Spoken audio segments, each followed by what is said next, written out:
성령 공동체. 제가 어릴 적에 수염이 이렇게 긴 할아버지가 계셨어요.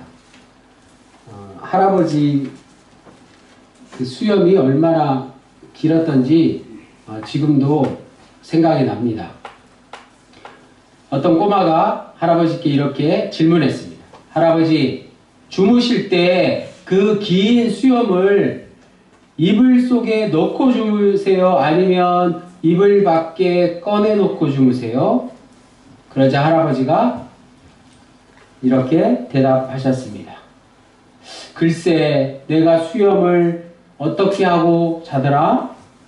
한 번도 생각해보지 못했고 한 번도 신경 쓰지 못했구나. 내가 오늘 밤에 잠을 자보고 내일 말해 주겠다. 30년 넘게 수염을 기르고 살았지만 그 수염을 주무실 때 이불 속에 고이 넣고 주무시는지 그냥 아무렇지 않게 내놓고 주무시는지 한 번도 관심이 없으셨습니다.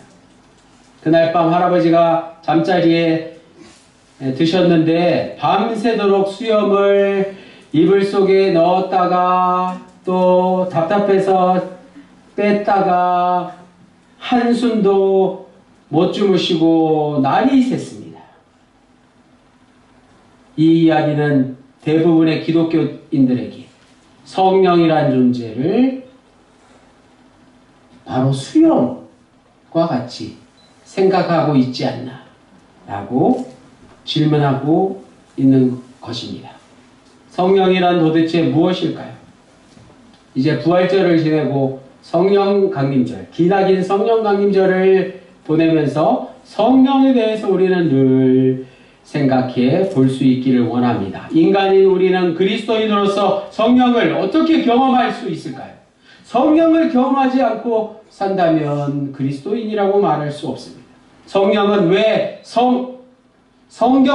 성령을 계속해서 언급할 뿐 아니라 강조하고 있을까요? 성령을 경험하는 것. 우리가 인간으로서 할 수 없는 일, 기적이나 초자연적인 어떤 신비한 일, 그것만을 경험하는 것은 아닐 텐데 말입니다. 이 말은 반은 맞고 반은 틀렸습니다. 즉 성령은 인간으로서 우리가 할 수 없는 일을 하신다는 것은 맞는 말입니다. 인간은 생존하는데 여러 가지 필요한 물질들이 있습니다. 물이 필요하고 불이 필요하고 공기가 필요하죠. 그 밖에도 잘 생각해 보니 중력이라는 건 사람이 만들지 못하는 것입니다. 그런데 중력이 없으면 인간은 땅에 머물러 있지 못하기 때문에 잠시도 살 수가 없습니다. 모든 지구 위에 생명체들은 중력의 영향을 받고 있습니다. 성령은 우리가 알지 못하는 사이에 온 우주를 운행하시면서 모든 생명을 돌보시는 존재입니다.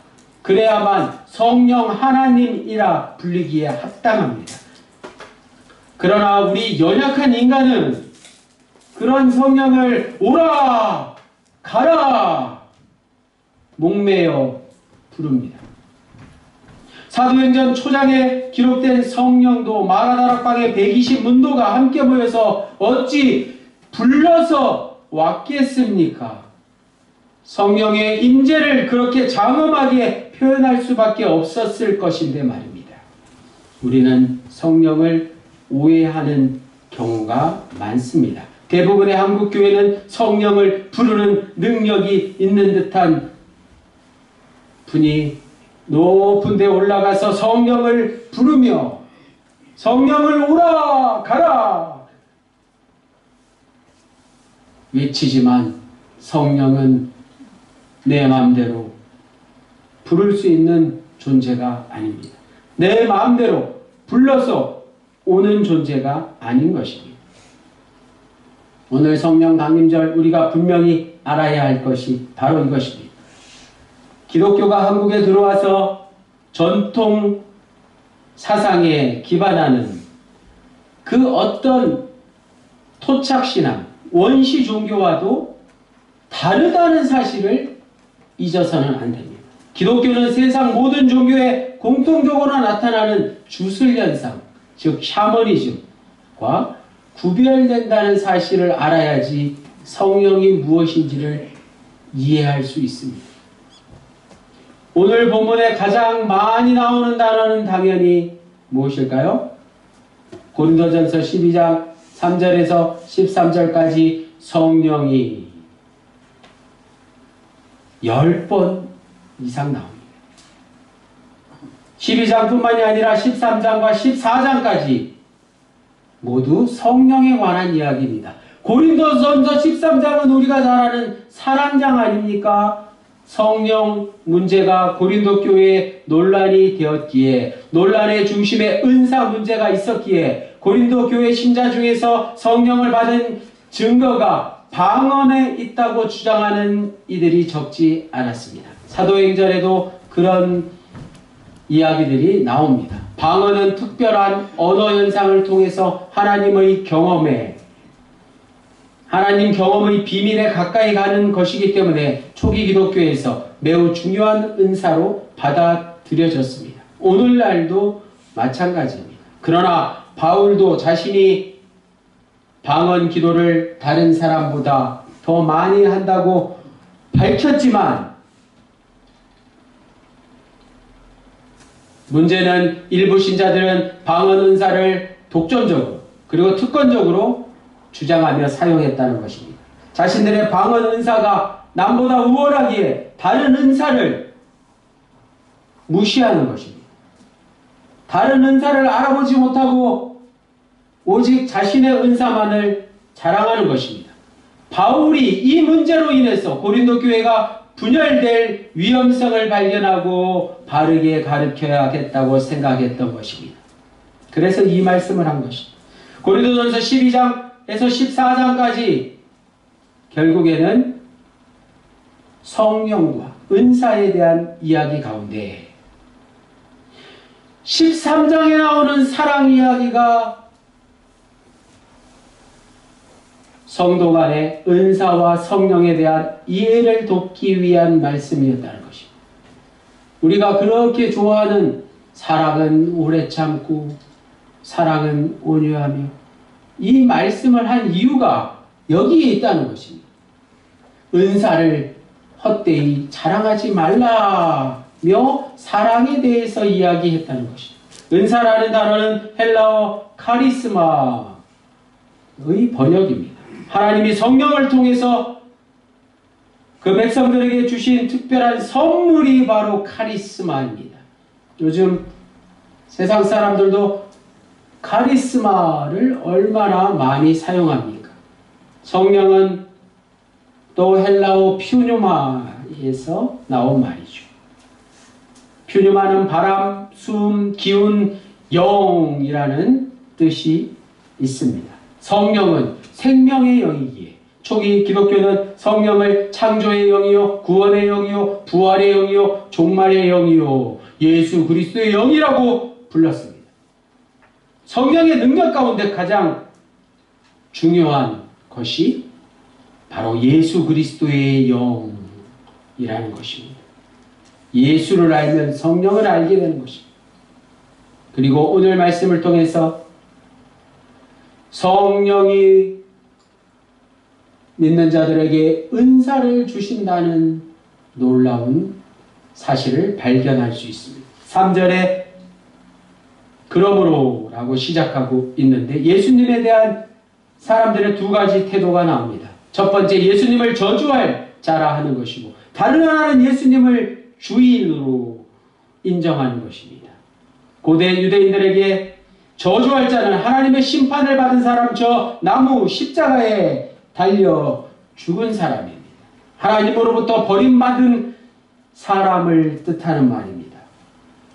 예수님은 저 나무 십자가에 달려 처형당했기 때문에 유대인들에게 저주할 자라는 평가를 받았습니다. 그러나 놀라운 사실은 하나님의 영으로, 성령으로 말하는 사람은 예수님을 그렇게 판단하지 않았다는 사실입니다. 예수님을 주님, 나의 주인, 나의 주 생명이라고 고백했다는 사실입니다. 세상의 평가와 유대인들의 생각과 반대되는 놀라운 생각이 예수님의 제자들에게, 초기 기독교인들에게 있었습니다. 이런 고백은 그냥 인간적인 생각으로 나온 것이 결코 아닙니다. 성령을 받지 않으면 안 되는 것입니다. 성령을 받은 가장 핵심적인 증거가 바로 예수님을 나의 주님으로 받아들이고 믿는 것입니다. 이 자리에 앉아 계신 우리 모두가 그렇습니다. 성령과의 관계가 깊어졌다는 사실이 바로 예수님에게 집중한다는 뜻입니다. 성령의 문제에서 이것 말고 더 중요한 것은 없습니다. 4절에 은사가 한 가지가 아니라 여러 가지라고 하는데 그것을 주시는 능력인 성령은 같은 영이라는 것입니다. 5절에 바울은 또 다른 방식으로 기독교인들의 직분은 여러 가지지만 주인은 같다고 말씀하고 있습니다. 여기서 주인은 바로 하나님 성령입니다. 6절에서 7절까지 은사의 핵심은 두 가지입니다. 여러 가지 다양한 은사는 성령이라는 하나의 근원에서 온다는 사실입니다. 은사를 통한 성령의 나타나심은 개인 한 사람이 아니라 공동체 전체에 유익이 된다는 사실이 또 다른 중요한 은사의 핵심입니다. 요즘 말로 다양성과 공공성입니다. 공동체에는 어디나 모두 마찬가지 다양성과 공공성이 존재하는데 이 두 가지는 늘 충돌하기에 오늘 우리는 바울의 말씀에 귀를 기울여서 집중해야 할 것입니다. 그래야만 성령에 대한 은사에 대한 이해를 높일 수 있습니다. 8절에서 10절까지 구체적인 예를 들어서 당시 초기 기독교회, 고린도 교회에 나타난 은사의 목록을 열거하고 있습니다.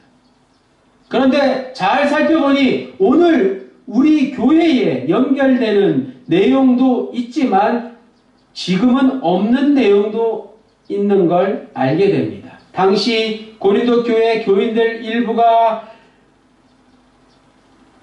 열을 올리면서 자랑했던 은사는 사실 별로 중요한 게 아니었다는 뜻입니다. 다시 말해서 은사가 성령과 직결되지는 않는다는 뜻입니다. 8절에서 10절까지 은사의 목록에는 당시 교회의 모든 은사가 다 나열되지도 않았습니다. 구제나 봉사가 빠져 있는 것입니다. 구제나 봉사를 은사라고 생각하지 못했을 수 있습니다. 11절에 은사와 성령의 관계가 나오는데 이 모든 일은 각 한 성령이 행하사 그의 뜻대로 각 사람에게 나누어 주시는 것이니라. 성령이 나누어 주시는 게 은사입니다. 은사의 주도권이 성령에게 있다는 것입니다. 그렇다면 오늘 우리 교회에서 찬양대가 있고 교사가 있고 차량 운행을 하고 식사 봉사를 하는 것 모두가 다 은사입니다. 그걸 재능이라고도 말할 수 있는 것이죠. 바울은 12절과 13절에서 은사 문제를 우리가 가장 이해하기 쉽도록 몸의 지체의 관계로 설명하고 있습니다. 우리의 몸은 몸뚱이는 하나이지만 몸에 딸린 지체는 여러 가지이고 각자 다 서로 다릅니다. 팔과 다리, 머리, 가슴, 허리, 눈, 코, 귀, 입 분명히 다 기능이 다릅니다. 몸 안에는 더 다양한 기능을 담당하는 장기들이 있습니다.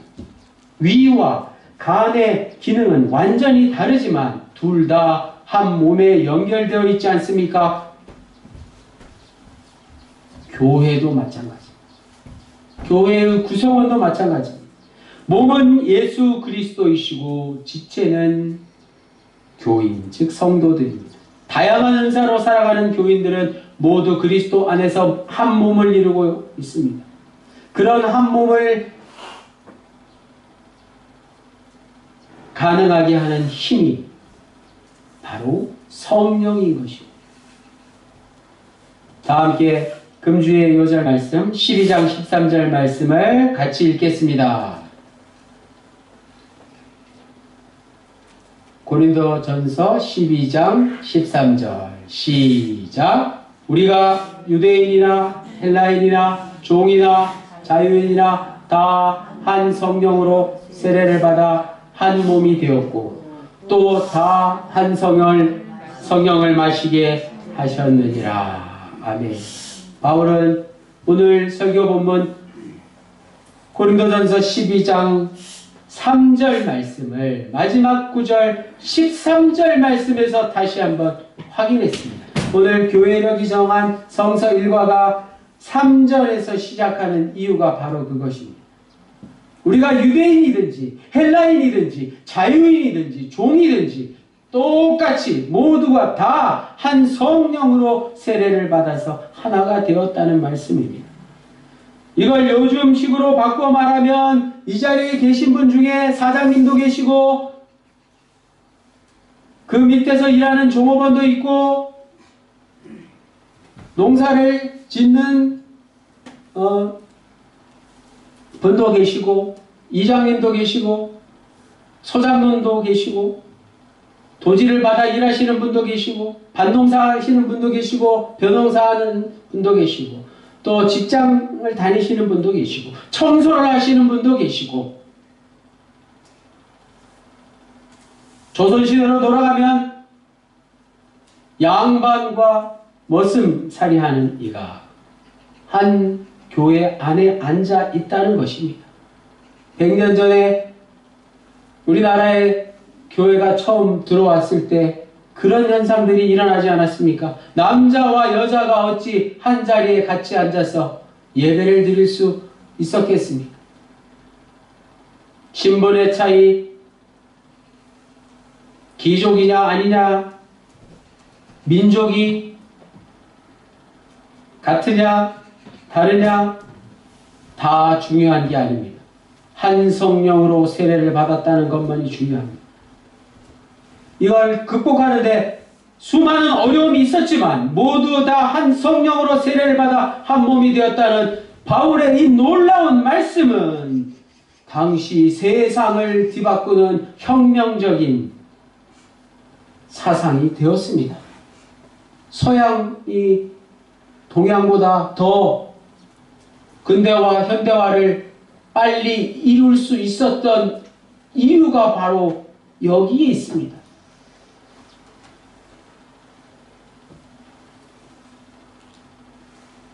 완전히 새로운 세계관을 바울은 말씀하고 있습니다. 교회가 성령 공동체라는 사실, 바로 그것입니다. 3절 말씀에 나오듯이 예수님을 주님으로 고백할 수 있는 자들, 그들이 새로운 세상을 열게 되었습니다. 결국 성령과의 관계는 예수 그리스도와의 관계인 것입니다. 이런 관계에서만 은사는 은사로서의 가치를 발할 수 있는 것입니다. 그러나 여전히 성령 공동체라는 표현이 모두에게 다 실감나지는 않을 수 있습니다. 성령은 여전히 우리 눈에 보이지 않습니다. 우리는 성령이 발휘하는 능력으로만 성령을 경험할 수 있습니다.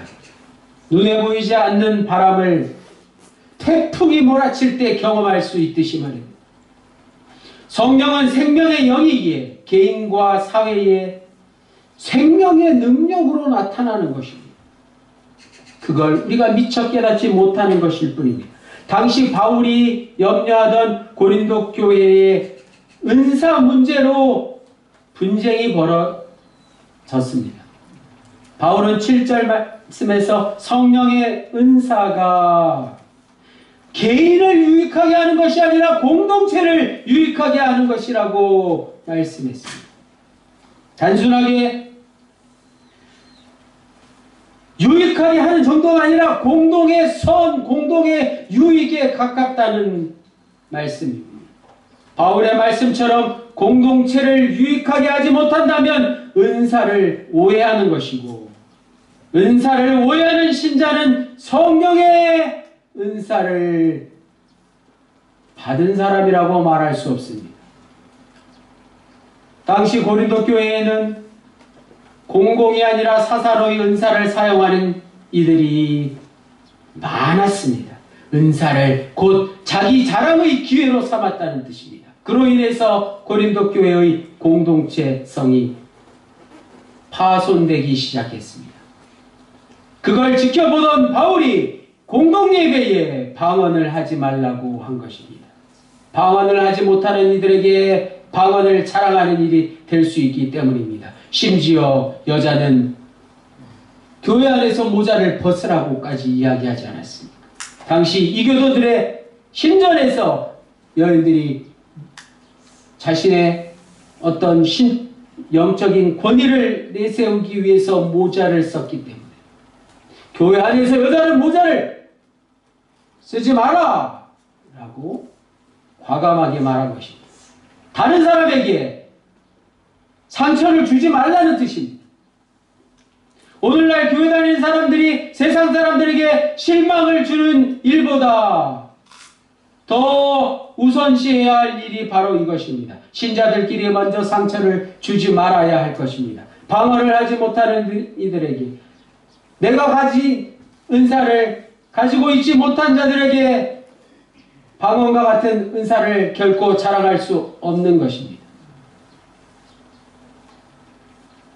13절 후반부 말씀을 다시 한번 집중해서 보십시오. 다 한 성령을 마시게 하셨느니라. 또 다 한 성령을 마시게 하셨느니라. 성령을 마신다는 말씀은 문학적인 서사, 문학적인 수사, 비유입니다. 이 표현은 13절에 언급된 세례와 연결돼서 나온 표현입니다. 세례는 예수와 함께 죽고 예수와 함께 산다는 의미의 종교의식이지 않습니까?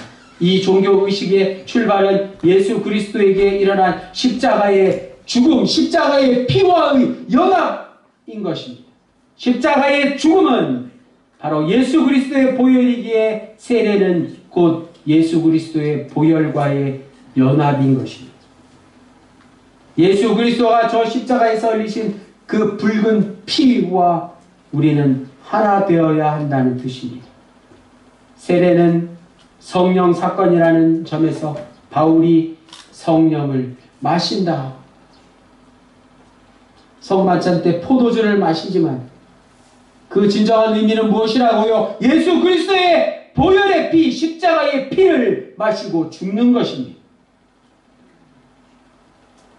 세례가 성령 사건이라는 말씀은 세례를 통해서 부활하신 예수 그리스도처럼 우리도 부활하는 것을 뜻합니다. 새 생명을 얻는다는 뜻입니다. 예수 믿고 세례 받았지만 실제 삶에서 나에게 아무런 변화가 없다고 생각할 분들이 있을지도 모릅니다. 새롭게 태어난다는 사실이 잘 와닿지 않기 때문이죠. 우리가 어찌 이 나이에 새롭게 태어난다는 말입니까? 세례를 오해하는 생각입니다. 세례는 새로운 사람으로 태어난다는 것이지 새로운 사람으로 성숙해졌다는 뜻이 아닙니다. 가난하기를 생각해 보십시오. 신생아는 사람이긴 하지만 그냥 내버려 두면 죽고 맙니다. 오랜 시간 동안 갓난아기는 곁에서 돌봐줘야 하지 않습니까? 교육도 해야 하지 않습니까? 세례받은 사람도 영적으로 돌봄을 받아야 실제로 새로운 사람이 되는 것입니다. 천천히 성숙한 신앙인으로 자라나는 것입니다. 돌봐주지 않은 채 세례만 맞고 자신이 새로운 사람이 됐는지 아닌지 모르겠다고 불평하면 그거야말로 어린아이와 같은 생각입니다. 오늘 우리는 자신의 영혼을 신생아 돌보듯이 돌보며 사는지요? 그렇지 못하다면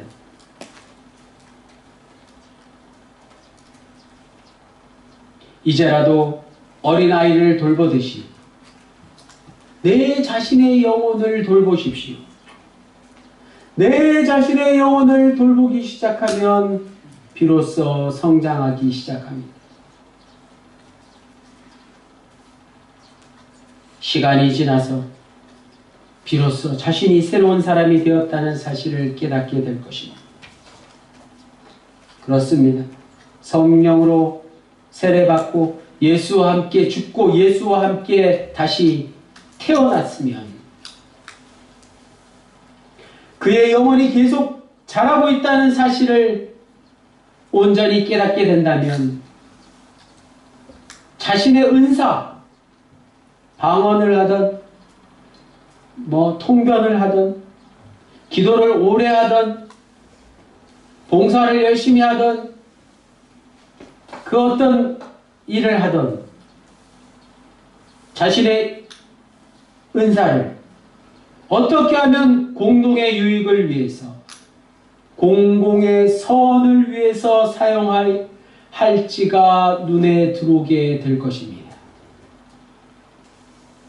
내 재능을 어떻게 하면 다른 사람을 위해서 공공의 선을 위해서 유익을 위해서 사용하게 될 수 있을까요? 그런 방향으로 삶이 더 풍성해지면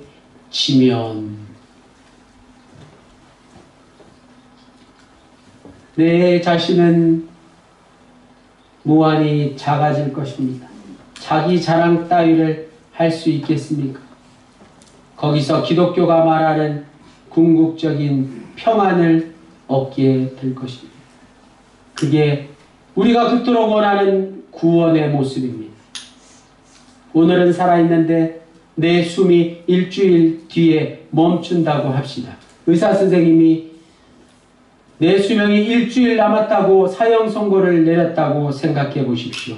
그걸 알고 난 후 나는 완전히 다른 사람이 될 것입니다. 새 사람이 되는 것입니다. 세상이 달라 보이지 않겠습니까? 다른 사람과의 관계도 완전히 새로워질 것입니다. 신경 쓸 일이 없을 것입니다. 신경 쓰지 않을 것입니다. 공연한 일에 시간을 소비하지 않게 될 것입니다. 성령으로 세례받은 사람이 새로워지는 모습과 같아지는 것입니다. 그래서 바울은 유대인이나 헬라인이나 종이나 자유인이나 모두가 다 한 몸이 되었다고 오늘 본문에서 담대히 선포할 수 있었던 것입니다.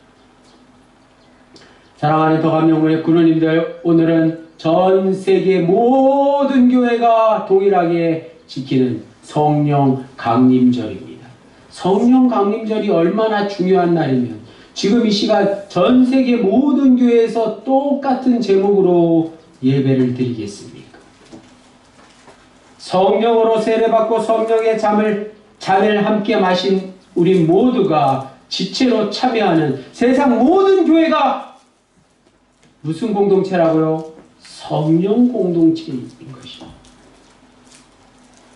그래서 구세군은 늘 하나됨을 강조하는 것입니다.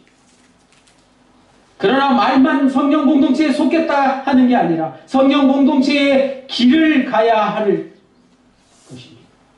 그 길은 내 은사를 사사로운 데 사용하는 것이 아니라 공동의 선과 공동의 유익을 위해서 사용하는 길입니다.